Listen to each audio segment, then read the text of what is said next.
On entend parler de Scrum un peu partout en gestion de projet, mais soyons honnêtes, des fois ça a l'air pas mal compliqué. Alors l'objectif aujourd'hui, c'est simple, on va décortiquer ça ensemble, morceau par morceau, pour que tout devienne vraiment clair. Alors, voici le plan de match. On va commencer par regarder le pourquoi, le casse-tête que Scrum essaie de régler. Ensuite, on va rencontrer les joueurs clés, l'équipe Scrum. Après ça, on va plonger dans le rythme du travail, les outils qu'ils utilisent, puis à la fin, on va essayer de comprendre c'est quoi la sauce secrète qui fait que ça marche. OK, on y va. Avant même de parler de Scrum, il faut se poser une question.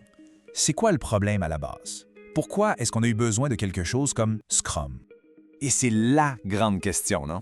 On vit dans un monde qui bouge à une vitesse folle. Mais combien de projets se ramassent complètement bloqués? Les plans qui changent, les retards qui s'accumulent, c'est frustrant. Clairement, il fallait trouver une autre façon de faire.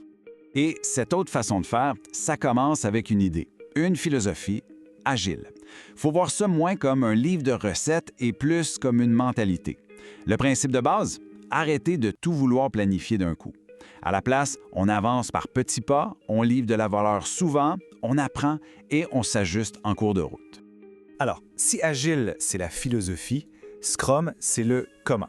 C'est la boîte à outils, si on veut. Un cadre de travail assez léger, mais avec des règles du jeu claires, pensé justement pour les problèmes qui sont compliqués et où rien n'est jamais coulé dans le béton. Bon, assez de théorie, parlons du cœur de la machine Scrum, les gens. Et là, oubliez les titres de poste traditionnels. Le mot qui compte vraiment ici, c'est redevabilité. Dans une équipe Scrum, il y a 3 redevabilités principales. Pensez à ça comme un trépied. Si un pied manque, tout s'écroule. Alors, c'est quoi ces 3 rôles exactement? Premièrement, le Product Owner. Son obsession, c'est le quoi. Qu'est-ce qu'on construit? C'est la personne qui est ultimement redevable de la valeur du produit. Pour ça, elle gère ce qu'on appelle le Product Backlog, en gros la grosse liste de tout ce qu'il y a à faire, et s'assure que l'équipe travaille toujours sur ce qui est le plus important. Ensuite, le Scrum Master. Lui, son focus, c'est le comment. Attention, ce n'est pas un chef de projet, c'est plus un coach, un facilitateur. Son but, c'est que l'équipe soit la plus efficace possible. Il s'assure que les règles de Scrum sont comprises et suivies, et surtout, il enlève tous les obstacles qui pourraient ralentir l'équipe. Et finalement, les développeurs. Et quand on dit développeurs, ça inclut tous ceux qui participent à la création du produit. Ils sont redevables, en bloc, de livrer à chaque cycle une nouvelle version du produit qui marche, qu'on appelle un incrément. Et le point le plus important, ils sont autonomes. C'est eux qui décident la meilleure façon de faire le travail. Justement, parlons de cette différence entre responsabilité et redevabilité parce que c'est crucial. La responsabilité, on peut la déléguer, mais la redevabilité, jamais. Le Product Owner est la seule personne qui, au final, doit répondre de la valeur du produit. C'est le propriétaire ultime du succès ou de l'échec. All right, on a l'équipe. Maintenant, comment est-ce que ce beau monde-là travaille ensemble? Bien, Scrum, c'est avant tout une question de rythme. Un cycle constant qui donne un beat, une cadence prévisible au projet. Et ce rythme, il est donné par ce qu'on appelle le sprint. Le sprint, c'est le cœur de Scrum. C'est d'une période de temps fixe, souvent 1, 2 ou jusqu'à 4 semaines, pendant laquelle tout se passe. Pensez-y comme un mini-projet. Et dès qu'un sprint se termine, le suivant embarque tout de suite, pas de temps mort. À l'intérieur de chaque sprint, il y a 5 événements clés qui forment une boucle parfaite. Ça commence avec la planification du sprint. Ensuite, chaque jour, il y a la mêlée quotidienne. Pendant tout le reste du sprint, c'est le travail qui se fait.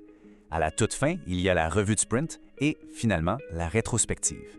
Et hop, on commence. OK? Pour que ce beau cycle-là roule bien, l'équipe a besoin d'outils pour voir où elle s'en va. C'est là qu'on parle des fameux artefacts et de quelques métriques. Et la métrique la plus connue et probablement la plus mal utilisée, c'est la vélocité. En gros, c'est une mesure de la quantité de travail que l'équipe réussit à faire dans un sprint. Mais attention, le gros piège, c'est de voir ça comme une note de performance. Ce n'en est pas une, c'est juste un outil de prévision pour l'équipe et pour l'équipe seulement. J'aime bien l'analogie du cockpit d'avion. Le pilote, il ne se fie pas juste à un seul cadran pour savoir où il va. Il regarde l'altitude, la vitesse, le cap. La vélocité, c'est juste un de ces cadrans. Ça aide l'équipe à s'orienter. Et comme la météo en vol, c'est normal que ça fluctue un peu d'un sprint à l'autre. Alors, est-ce qu'une vélocité plus haute, c'est toujours mieux? La réponse courte? Non. La réponse longue? Absolument pas. C'est même une idée dangereuse. Cette citation-là, elle met le doigt sur le bobo. Les points, c'est une monnaie locale, propre à chaque équipe. Comparer la vélocité de l'équipe A avec l'équipe B, ça n'a aucun sens. Si on commence à mettre de la pression sur ce chiffre, la seule chose qui va arriver, c'est que les estimations vont gonfler ou que la qualité va baisser. Bref, la vélocité, ça reste dans la famille. OK, on a l'équipe, on a le rythme de travail, on a les outils, mais qu'est-ce qui fait que la colle pogne? C'est quoi la fameuse sauce secrète qui fait que Scrum peut vraiment livrer la marchandise? C'est cette phrase.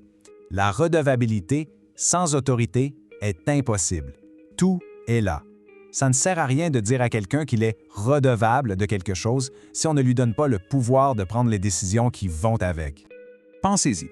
Un product owner qui n'a pas l'autorité de dire non à une demande, il devient juste un preneur de notes. Un Scrum Master qui n'a pas le pouvoir de faire changer les choses qui bloquent l'équipe, il devient un simple secrétaire. Et des développeurs à qui on dit exactement comment travailler, ce ne sont plus des professionnels créatifs, ce sont des exécutants. L'autonomie, ce n'est pas un bonus, c'est la base. Juste pour mettre les choses en perspective, comparons rapidement Scrum à Kanban. La grosse différence, c'est que Scrum fonctionne en boucle, des sprints avec des rôles clairs. C'est parfait pour développer un produit. Kanban, de son côté, c'est plus un flux continu. On gère les tâches une par une. C'est idéal pour du travail opérationnel, comme une équipe de support. Et tout ça, ça nous ramène à une question fondamentale à se poser sur notre propre travail. Est-ce qu'on est en train de construire un produit, quelque chose de nouveau, par itération, ou est-ce qu'on est en train de gérer un processus, un flux de travail qui ne s'arrête jamais? Savoir répondre à ça, c'est souvent la première étape pour trouver le bon outil.